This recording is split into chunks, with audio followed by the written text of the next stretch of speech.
We start this morning in Salem and that massive rally to fight a controversial cap-and-trade bill. I'm Jamie Hayes. Thank you for joining us.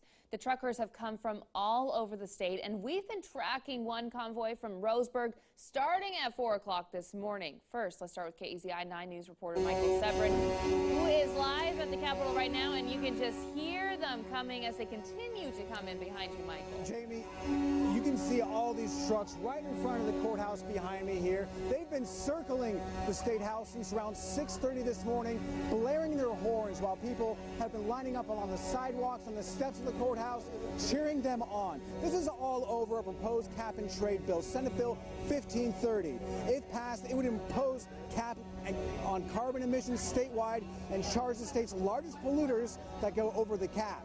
Advocates of the bill say it's a necessary step toward limiting greenhouse gas emissions, but people I spoke to at the rally say it would put the timber industry and others out of business and hurt not just rural communities, but the whole state. And I'm very much an Oregonian. I want to stay in Oregon, but honestly, would consider leaving if necessary to be able to continue to run a business, because right now Oregon is not encouraging business. During last year's legislative session, 11 Republican senators left the state in protest of a similar bill that grinded business at the State House to a halt until that bill was dead. And people here at the rally tell me they would support another walkout, but hope it doesn't come to that. Now, people tell me they took the day off to be here today, and along with hearing from all these trucking horns as well, organizers are urging voters to speak to their lawmakers to tell them how they feel about this bill. And we'll have more coverage on this rally on KEZI 9 News at 4. But for now, reporting in Salem, I'm Michael Severin, KEZI 9 News. Thank you, Michael. We were at the Douglas County Fairgrounds in Roseburg at 4 o'clock this morning as dozens of trucks departed for the Capitol. Some of them were sporting American flags and had messages of support for timber unity on them. One driver we spoke with just recently started in the industry and fears his career could be short-lived if the legislation passes. He says despite the perception, timber is an industry that is sustainable and here to stay. Well, we've been logging in Oregon forever and ever, and this whole country's been logging forever, and I think that it's something that should continue. Everything that gets pulled off the landing gets replanted and it builds back up. It's sustainable.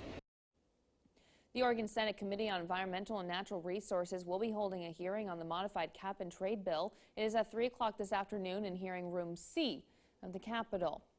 And as Michael mentioned, you may remember the cap-and-trade bill caused some controversy back in June. In fact, Oregon Senate Republicans walked out in protest over this bill. House Bill 2020 would have reduced fossil fuel emissions through a cap on carbon. Basically, if you pollute a lot, you're going to be paying a lot.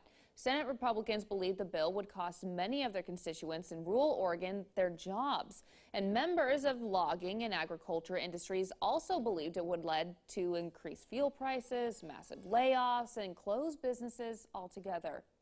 And we spoke to some residents in Eugene who support Brown's proposal. Jason Gonzalez says he's always been a strong supporter of cap and trade. He says he understands why many communities would be upset by that bill, but he believes it would be better for them in the long run. And in fact, I believe that the more sustainably and carefully we log, the more people we employ in this state. Gonzalez says he just wants to make sure people are educated about climate change before they form an opinion on it.